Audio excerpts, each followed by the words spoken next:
to do with the U.S. licensing process and has nothing to do with citizen interveners in the court hearings. And yet, I think Mr. Spencer's testimony, he talked about a 4-year time frame to get a permit for a new reactor. When I look at the memo that the staff put together, it's 3 to 5 years, both licensing and permitting. I mean, do you agree with Mr. Bradford's statement that it's not has nothing to do with the cost of these building these, has nothing to do with the requirements that the government has in place? Mr. Spencer and then Ms. Cass. No, I think clearly the permitting process has more than nothing to do with it, though that's not the only problem. And we've seen this historically, really starting in the early 70s, the regulatory burden growing on nuclear energy throughout that time period, certainly into the 80s. As the regulatory burden grew, there were other systemic problems, energy prices changing, the downturn of the economy, all contributing to the reduction of the use of nuclear energy. So is this, for Joe Layman here, is this, it's almost like the government chasing its tail because we got this high regulatory burden which adds cost to the project. Well, then we need to put taxpayer money at risk so that someone will actually undertake the project, and then because that, then we add more burdens because taxpayer money is at risk, and it's a bad spiral for energy needs for the country and taxpayer dollars that are being put at risk in the first place.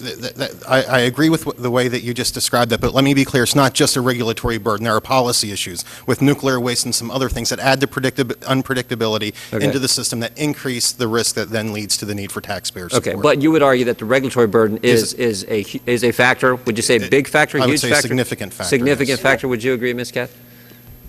Yes, the time to market for nuclear in this country right now is about 10 years, and a lot of that is licensing. There are currently 54 reactors under construction worldwide, with several more planned, and other countries are moving forward who don't have a similar regime. Okay, now, so with that being established, what specifically needs to change on the regulatory side? I mean, I think Mr. Spencer in his testimony, he talked about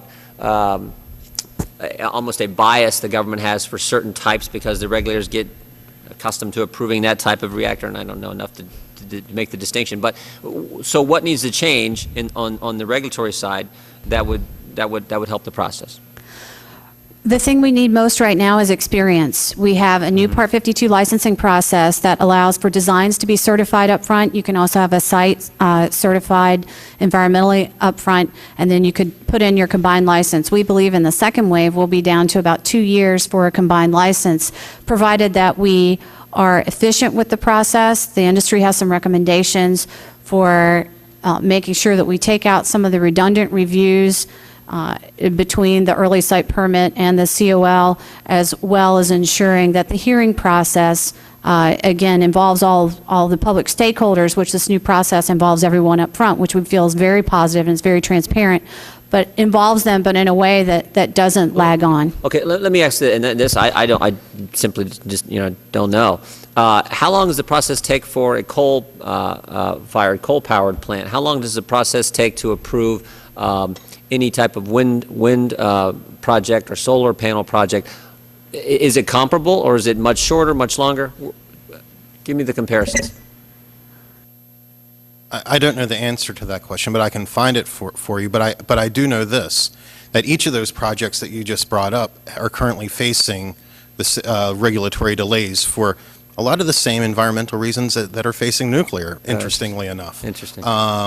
Really across the board, we are facing a situation where our infrastructure construction is being hamstrung because of unreasonable regulation. This problem of regulation is not just one for the nuclear industry, though that's what we're talking about today. Yeah. It's something that we need to face generally in this country. I agree with that. Okay. Thank you, Mr. Chairman. Chair recognizes Mr. Foster. Thank you. Let's see. I'd start with Mr. Makachani. I was wondering if you have an opinion on the suggested design point of multiple small nuclear, things that are basically plucked off an assembly line, thereby reducing the time between when you manufacture the modules and the time that you actually get a revenue stream. If you really are optimistic that that will have a transformative effect on the economics of nuclear projects, particularly when they're sited on an existing pre-approved site where there's already a reactor approval. I'm actually not very optimistic, and the reasons are as follows. I mean, there's obviously some advantage to saying we're going to manufacture small nuclear power plants on an assembly line basis rather than putting together a special project each time on site. However, there's a reason we have large reactors. It's because of economies of scale, and the economies of scale work as follows.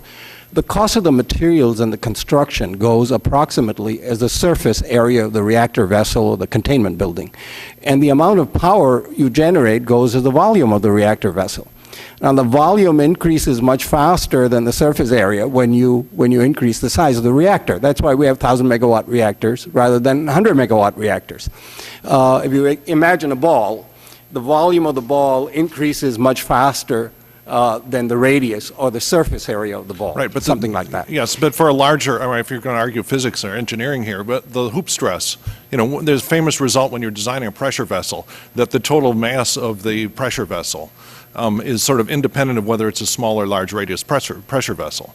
And so there's sort of second order effects here. Anyway, you have to do the whole engineering study of the big and small ones to get the answer there. I think it's a little more complicated than elementary. If I might add, yeah, it is quite complicated. I was just giving you one reason why the cost might not come down as much as is being advertised. And secondly, with nuclear reactors, you have radioactive materials inside a high-pressure vessel, and that's part of the reason why the cost of reactors are high as compared to the cost of an ordinary boiler is because it involves very particular risks, and you have to investigate and check every weld and so on, and you're going to have to do that in the factory as you have to do it at the site.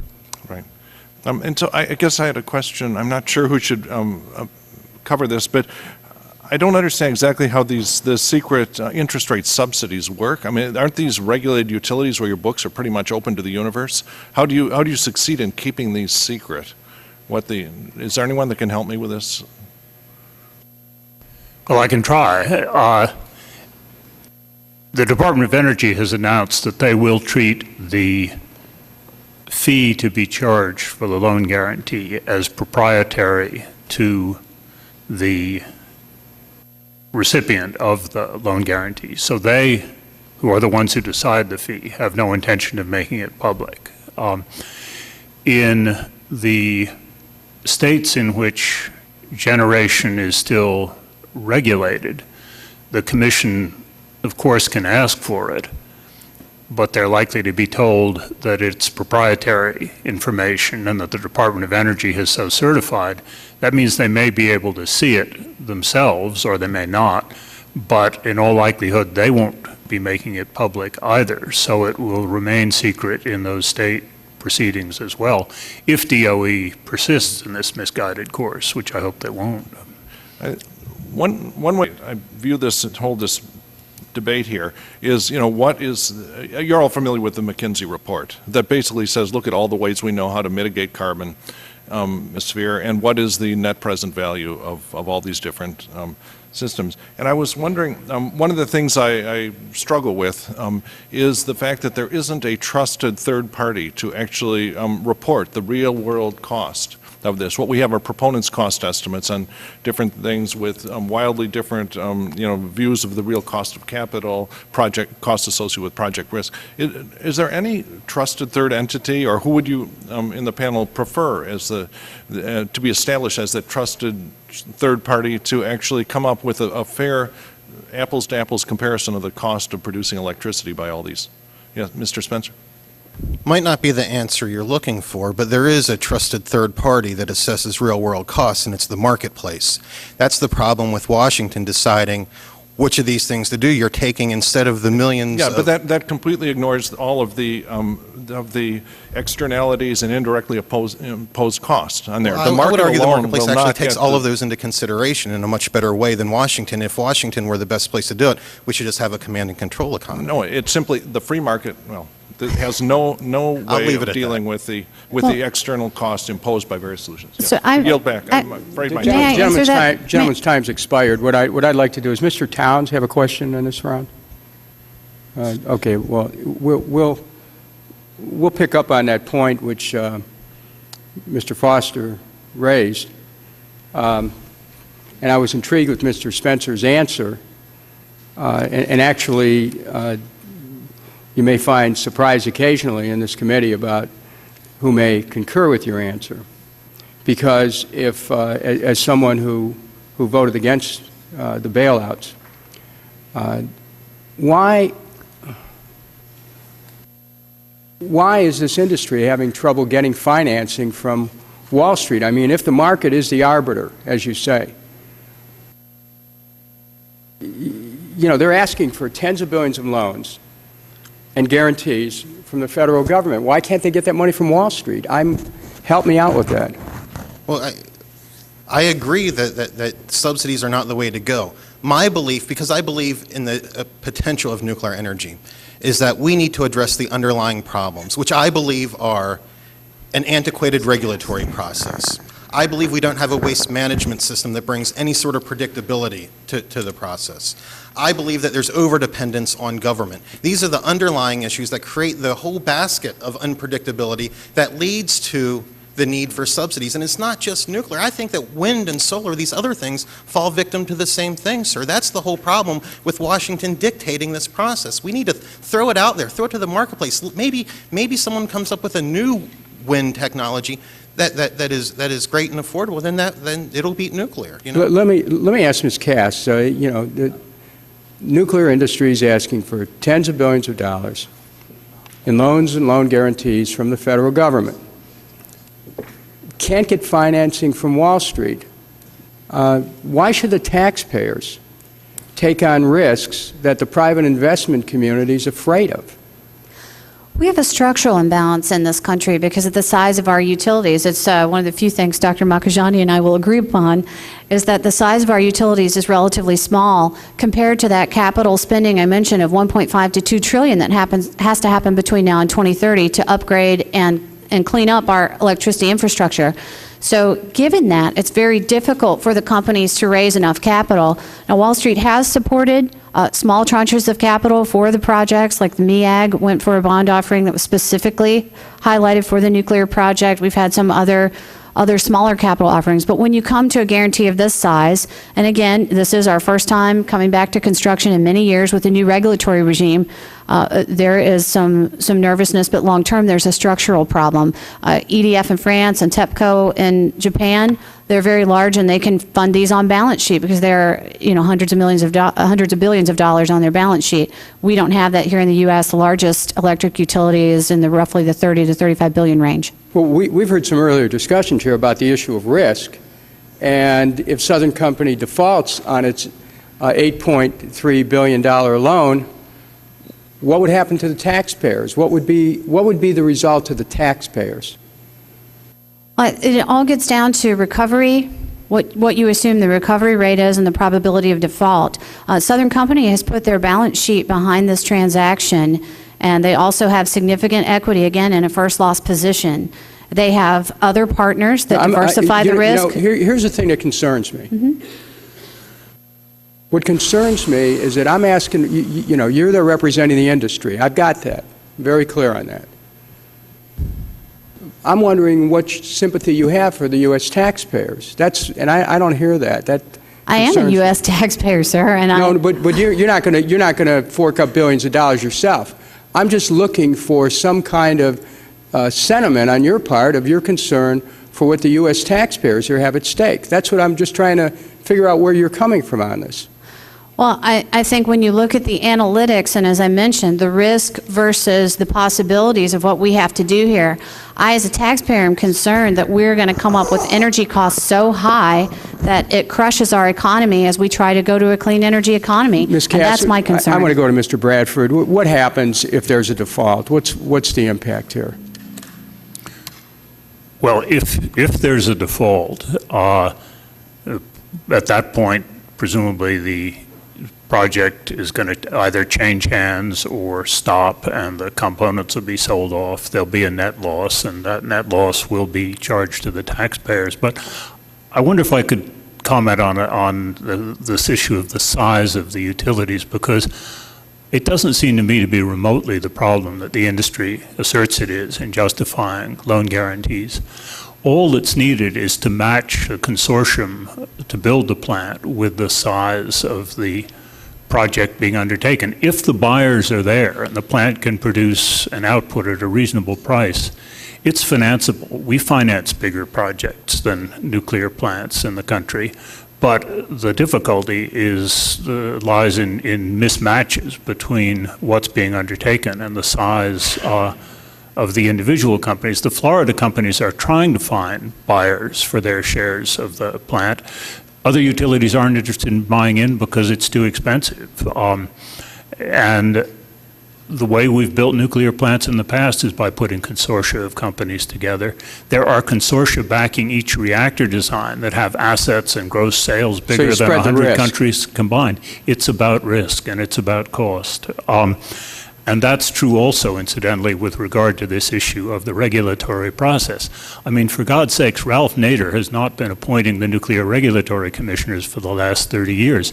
The regulatory process about which Ms. Cass is concerned has been made up of presidential appointees, not one of whom her organization opposed until Commissioner Jaxco a few years back. So what are we to believe? That this group of presidential appointees has come up with a regulatory process that is hostile to the industry? No, this is a regulatory process of the industry's design and choosing for 3 decades. Thank you, Mr. Bradford. Chair recognizes Mr. Jordan. Thank you, Mr. Chairman. Mr. Bradford mentioned it's about risk. It seems to me, and Mr. Spencer raised this a couple times already, that the risk of what you do with the waste has to be something that's factored in. And the current administration's decision concerning Yucca Mountain, that has to contribute to the cost and the uneasiness of investors to take that risk. Ms. Cass, would you agree with that? As far as the waste is concerned, it certainly has not helped the risk perceived from Wall Street. What I will say is the waste is currently safely stored on our sites. The industry supports the Blue Ribbon Commission and looks forward to being able to move forward and have a national plan. But some certainty on that question would help with potential investors taking a stronger look at investing in one of your facilities. Yes, having certainty on the waste question will be very helpful to us. Yeah, I would argue that when you think about our entire economy, having some certainty about what's going to happen with our energy policy, I think the uncertainty of are we going to have a cap and trade, the uncertainty are we going to have other policies that's being talked about in Congress, I would argue that's a big factor in why our economy is not growing and responding the way we would like as we come out of this recession. Mr. Bradford, you and Dr. are not in favor of the loan guarantee program for nuclear plants. Are you in favor of loan guarantees or subsidies for other forms of energy? Ethanol, wind, solar. Do you support those programs that taxpayer money is currently being put at risk with right now? Mr. Bradford. I think the process by which we choose and allocate federal support for energy technologies is deeply flawed, and I'll join with Mr. Spencer in wishing that we paid a good deal more attention to market verdicts, tempered, however, by attention to externalities, and there are various ways one can incorporate them. Appreciate that. That said, I'm much more comfortable with support at the research and development level for technologies that seem to promise carbon reductions and other benefits quickly than I am with support for commercialization of large Which is it? scale projects. I mean, go back to my question, yes or no? You support help for alternative energy? In the R&D sector, based on the potential to alleviate the various problems in terms of energy security and environmental protection, yes, I'd be supportive of a substantial program in that area. When it comes to it comes to commercialization, that is actually taking projects and building them for the large private entities who would normally build it for themselves, I have reservations across the board about the way we do that. You'd be against it on the commercial, when you get to the commercial portion, you'd be against that? For ethanol, for solar, for anything? I'd rather... I'm just trying to figure out, if you want to take the time to go criterion by criterion, project by project, I'd be glad to Seems do to it. me I kind of either think you don't. support government picking winners or losers, I or you would, don't. I would be much happier with the government playing a much lighter role in the commercialization of Okay. all That's fair. alternative energy Doctor? technologies. I wouldn't Just say no curious. role at all. Yeah. Well, actually, Congressman, in my testimony on page 11, I say that, in my opinion, government loan guarantees are not a suitable way to encourage development of any energy source. And I say especially ones that are very risky due to What about combination of- other forms of government support?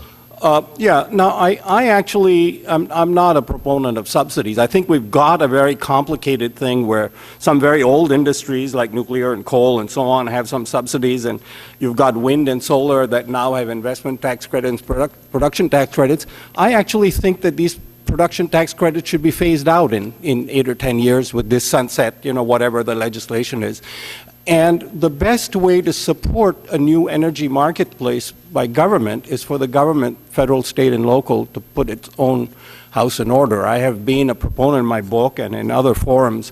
What I'm saying here is that if the government made its buildings and infrastructure, cars, vehicles more efficient, if the government at state and federal levels simply put out a purchase order for the kind of energy sources that it wanted each year, I think even much of the R&D would take care of itself, because people would compete to develop new energy sources to supply the government with low CO2 energy sources or energy sources with other similar attributes.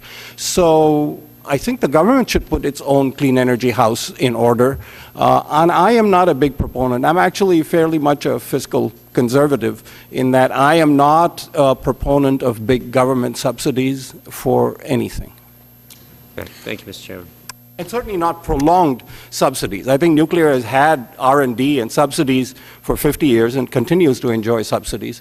And I think more than enough. I would Chair, put a we can- price on carbon, and that's the only addition I'd make to what I said before. Chair recognizes Mr. Foster.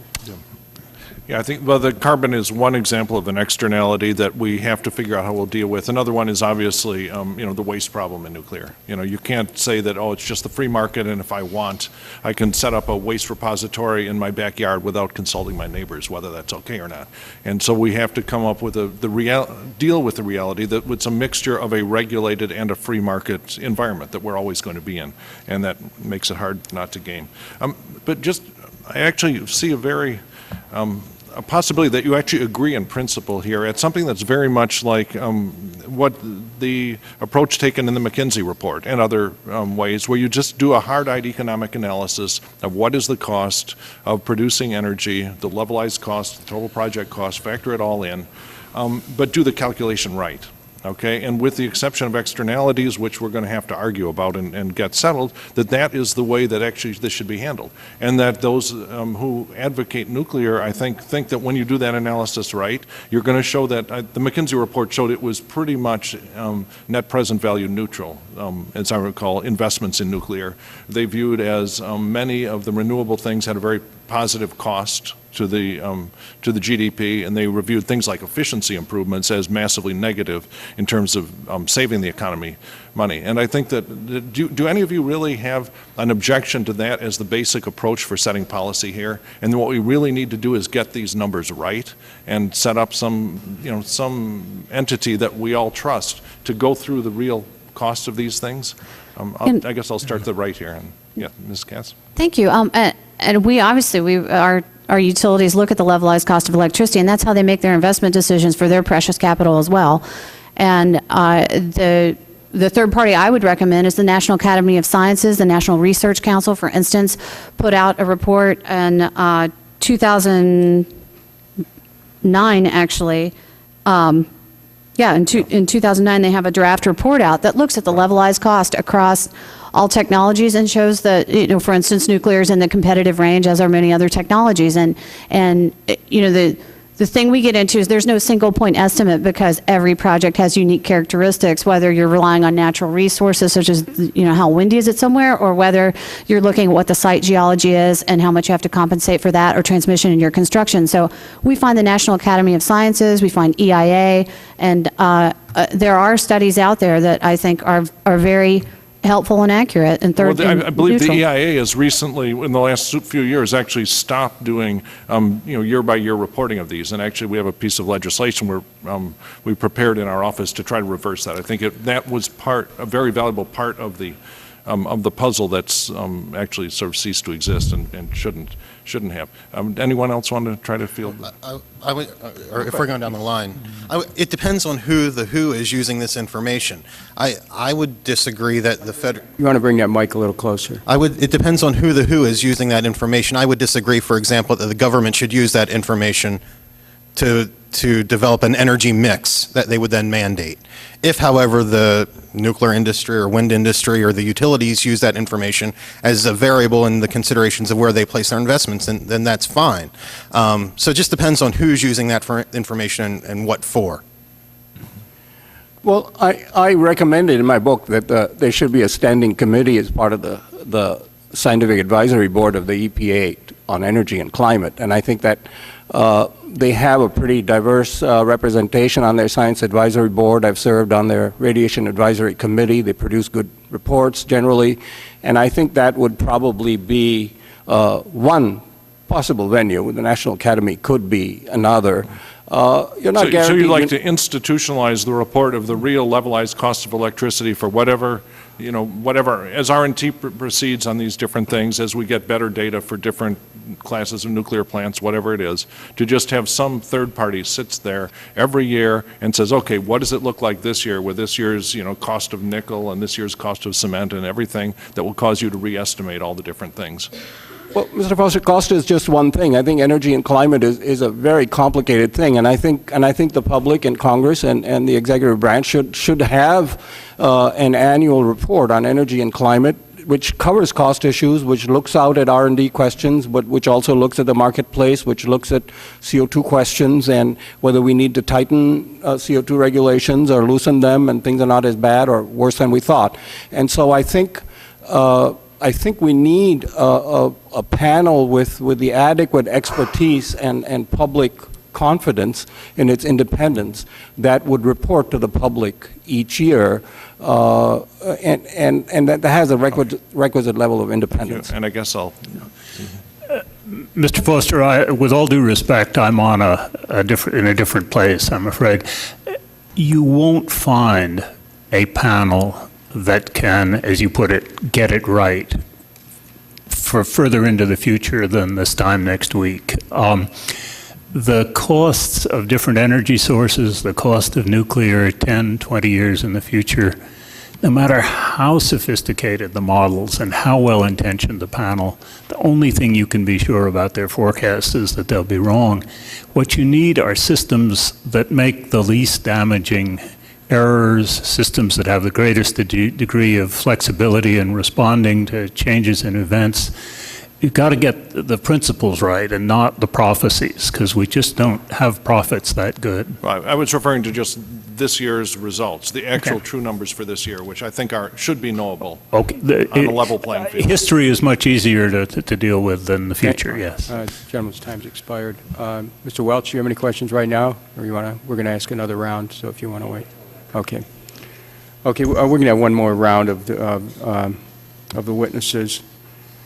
In thinking of terms of of the risk here and what's confidential, it occurs to me that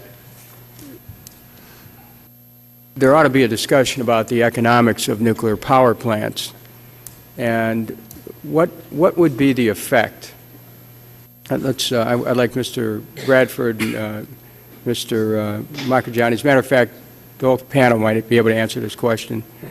What will be the effect on the economics of nuclear power plants if we experience decades of relatively weak prices for natural gas that the Energy Information Administration is predicting and this was reported in the March 11th issue of The Economist.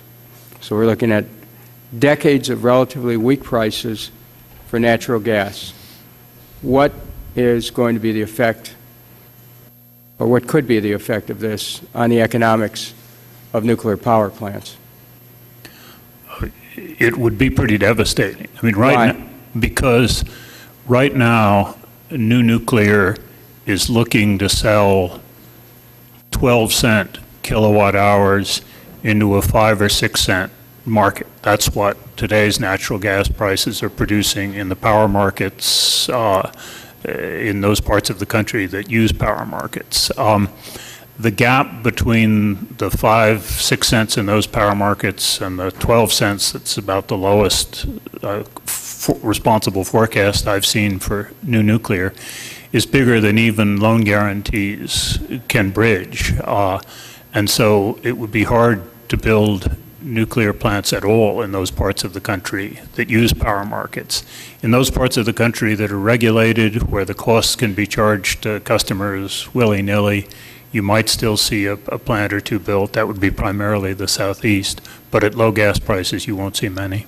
Dr. Marcagiani? Yeah, actually, much more than nuclear waste, the thing that killed nuclear power in the 80s and 90s was low gas prices. Everybody was, and in this decade, in the last decade, everybody was building natural gas power plants because they were cheaper than anything else. And So now, if you have weak gas prices, what happens?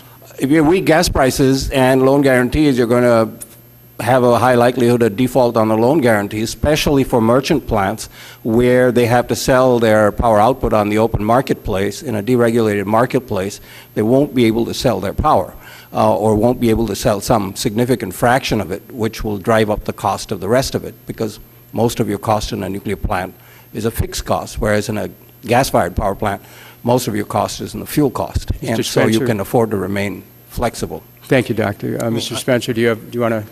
I think Take a all stab things at being that. equal, that's probably true. You decrease the demand for nuclear power, but all things will not be equal. And if we change the policies that would allow new technologies to be developed and brought to the marketplace, that might have an impact on it. And also, I think there's a case to be made that utilities may choose to just be more diversified, not to be so dependent on natural gas, because we can't guarantee that prices will remain low forever. And I think that's something that nuclear really does bring bring to bear. It's 100 years or 70 or 80 years of reliable, inexpensive power generation once you get those capital costs. But do you think, though, that given these dynamics, would it be less likely that Wall Street would decide to get back into the nuclear game then? Well, I think we're going to build some power plants regardless. How many? Who's we? The United States. I think the United States will build a handful, 5 or 6 or 7 nuclear power plants no matter what, because the Energy Policy Act of 2005 created enough subsidies or incentives or whatever we want to call them to make that worthwhile. If natural gas remains low, I don't know, we shouldn't build nuclear plants just for the fun of building them, nor should we build wind or solar for the fun of building them. But I do think that there's something to be said for nuclear in terms of it bringing predictable, affordable power for a good long time. And that, if we get the policy right, even with low gas prices, depending on how low and all those sorts of things, could yield a pretty good incentive to continue moving forward with some nuclear build. Sir, Ms. if I Katz? could respond too, yeah. If we could absolutely predictably say that gas prices were going to remain very low and there'd be no carbon tax, my members would build gas. Because they, as I mentioned, they're very invested in these projects, and it would be imprudent for them to do it for stakeholders, shareholders, everybody, and they wouldn't make that mistake. But that when gas prices are low, we build more gas, the price spikes, and here we are. And that volatility is very difficult on customers and the economy. And so I think they will look at what are the forecasts, what are the best mix to protect them from both gas volatility and a carbon tax. But if they would be thrilled to know if you could tell them that it would be very low for a very long time. I want to thank each of the panelists for weighing in on this, and so I go to Mr. Jordan in a second here. I raised the question because the Economist March 11th issue has a prediction from the Energy Information Administration that relates to decades of relatively weak prices. Decades, they say. So I'm glad that you all weighed in on this, Mr. Jordan. Well, thank you, Mr. Chairman, and I appreciate that line of questioning, too, and I think Ms. Cass, her last couple statements were telling in that she said your members would build gas plants if the price of gas was going to, they knew the price was going to stay low, and the carbon tax. So, I mean, how much of it's driven by the idea that there's going to be cap and trade, there's going to be some carbon, that's got to be driving this move as, in my mind, up to a large degree as well. Absolutely, and the uncertainty. If you see in the public utility filings where they debate this with their public utility commissions in a couple of the rate-regulated states, that's very much on their mind. Many of those states in the Southeast have had gas price shocks that have been very uncomfortable. And then also when they look at the potential for a carbon tax, that changes the game. I'm just curious, what's the operating cost, if you can give me some idea of the comparison, operating cost for a nuclear facility and a coal or gas facility? I mean, and I understand it depends on the price of coal, the price of gas, but I mean, just kind of in a general sense. Well, if you look at currently, and our plants are fully depreciated, as Jack mentioned, they are a 60-year asset right now. Fully depreciated, we're the lowest cost at 1.87 cents per kilowatt hour, and followed up by coal and then gas after that. And those two are very dependent upon fuel costs, so they occasionally will trade. But in the future, MIT did a study on the update of nuclear power, and they looked at the cost of nuclear versus coal and gas, and it was without carbon sequestration. If you gave them all favorable interest rates, they were in roughly the 5 to 6 cents per kilowatt range. If you add a carbon tax, then nuclear stays stable, and then the other two rise. I'm also curious, on the construction side, how much more expensive is a nuclear facility versus another type of facility? It depends on size. Certainly our capital cost is much higher. We tend to have a bigger installation. The smallest units we're considering right now are 1,100 kilowatts and up, 1,100 megawatts and up, sorry. And we have all the safety systems and redundancy, and they are far more expensive on the capital front. But when you start adding some of the environmental controls and look at some of the coal plants with IGCC plants and some of the plants that would have carbon capture and sequestration, then they start coming into the capital range that we're in. Does your agency take a position on subsidies for other energy forms of energy, wind, solar, ethanol?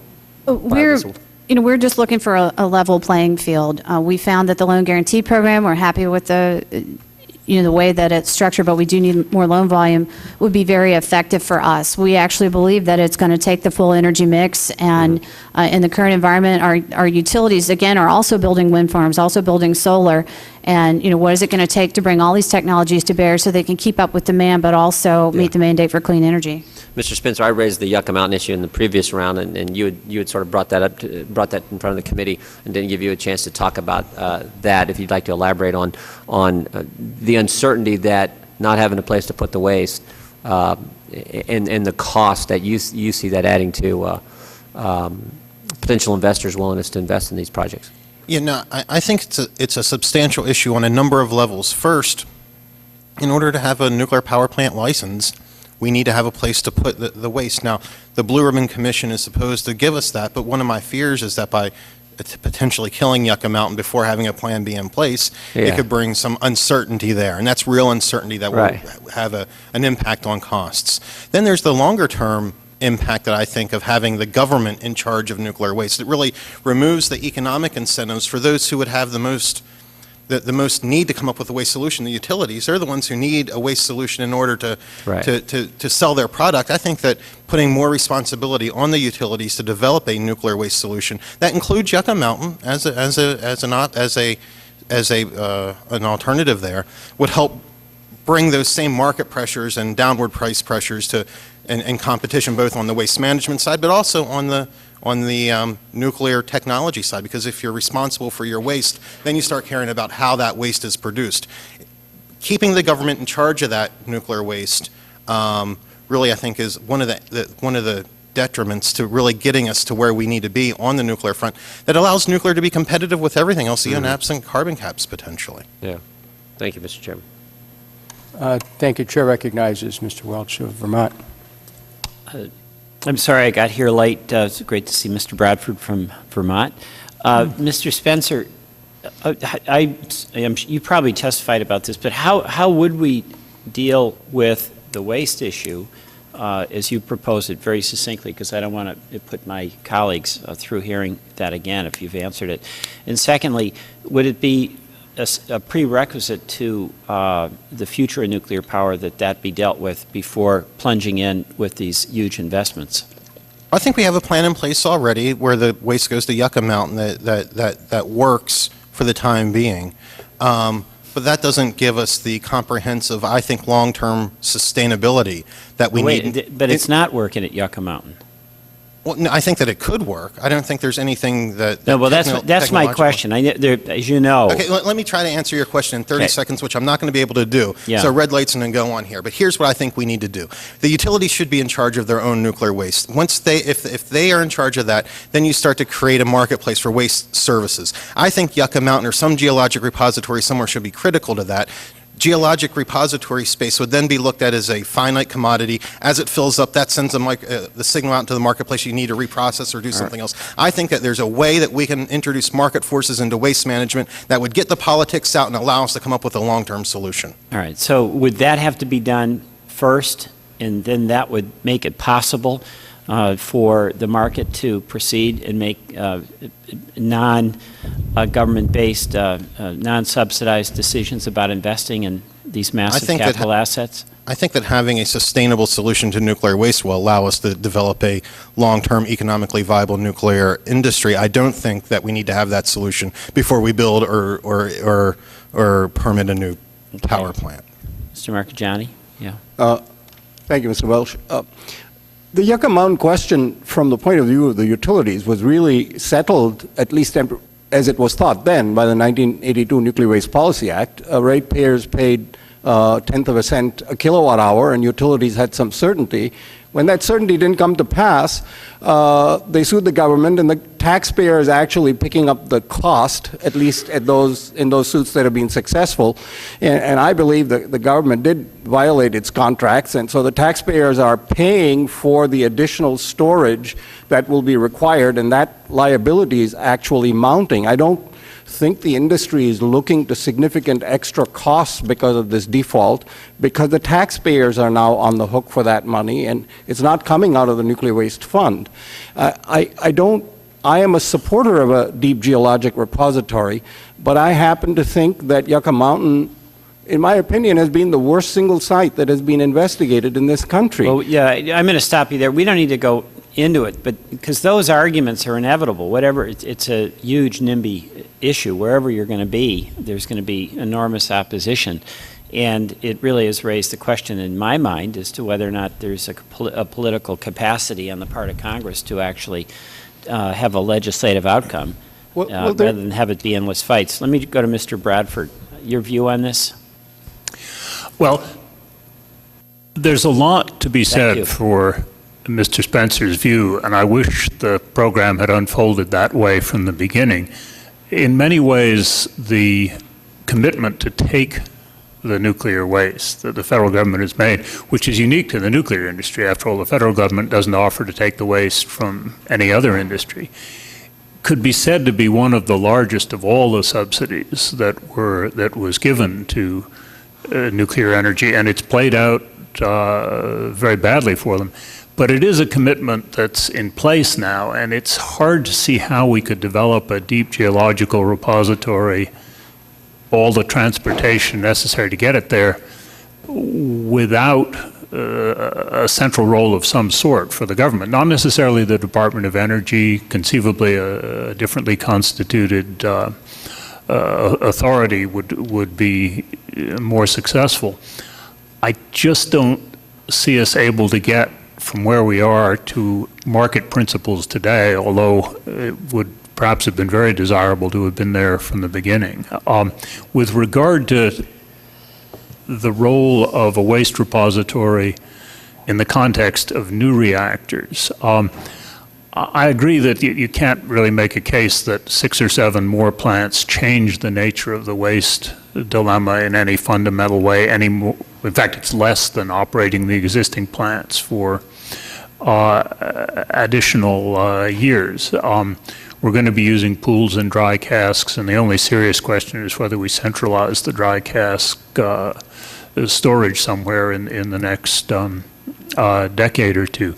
I do think it's fair to say that before a major expansion beyond these so-called first mover plants, it's reasonable to seek a higher degree of assurance than we have now that we know where the waste is going. Okay, thank you. I yield back. I thank the gentleman. Without objection, I'm going to ask that this article from The Economist, March 11th, issue of The Economist, which says the Energy Information Administration, the statistical arm of America's Department of Energy, predicts decades of relatively weak prices for gas, that this be included in the hearing record. And I want to thank this panel. I think that it's been an important discussion. The market economics are not a small matter here in trying to determine which way this might go. And I want to thank each of you for participating. So we're going to go to the next panel now. Thank you, Mr. Bradford, Dr. Marcagiani, Thank you. Mr. Spencer, Ms. Cass, thank you.